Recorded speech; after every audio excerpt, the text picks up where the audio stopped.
Завершение поддержки процессоров Байкал. Жан Рено об украинских детях. Мир, свобода, долой тиранию. Вы смотрите новости с еженедельного митинга у посольства России в Лиссабоне. Сегодня 2 мая, 14:30.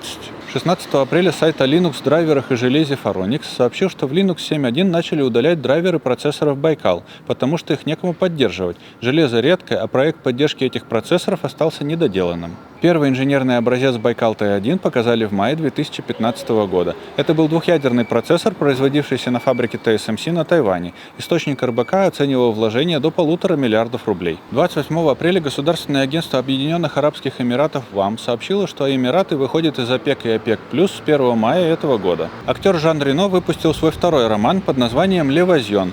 В книге героиня его первого романа массажистка Эмма из Британии становится шпионкой. Эмму отправляют в Сибирь в лагерь для украинских подростков, чтобы собрать доказательства. Рено говорит, что его сильно шокировали сообщения о похищенных украинских детях и промывке мозгов, поэтому он решил превратить эту тему в роман. Первая его книга называлась «Эмма», и в ней обычная девушка с даром чувствовать тело человека и снимать боль с помощью массажа попадает в историю на Ближнем Востоке и учится действовать в опасных ситуациях. 21 апреля задержали гендиректора издательства «Эксмо» Евгения Капьева в рамках дела об организации деятельности экстремистского сообщества.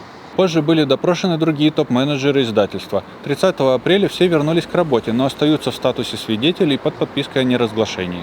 17 апреля издание Soto Vision сообщило, что сотрудники ФСБ теперь официально могут досматривать телефоны и ноутбуки на границе как у въезжающих, так и у выезжающих из России. За отказ грозит штраф или арест до 15 суток.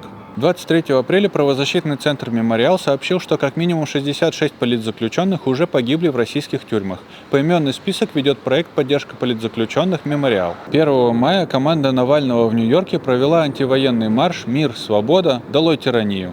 Можем только присоединиться к этому лозунгу. Сегодня у нас в разделе «Make Art Not War» мы разместили видео от нашего подписчика с концерта группы Stop Time в Лиссабоне. На видео Наока поет песню «Ты, солдат, монеточки» со своим куплетом в конце. В октябре и ноябре прошлого года мы рассказывали о 3 арестах солистки Дианы Логиновой и гитариста Александра Орлова и об акциях в их поддержку.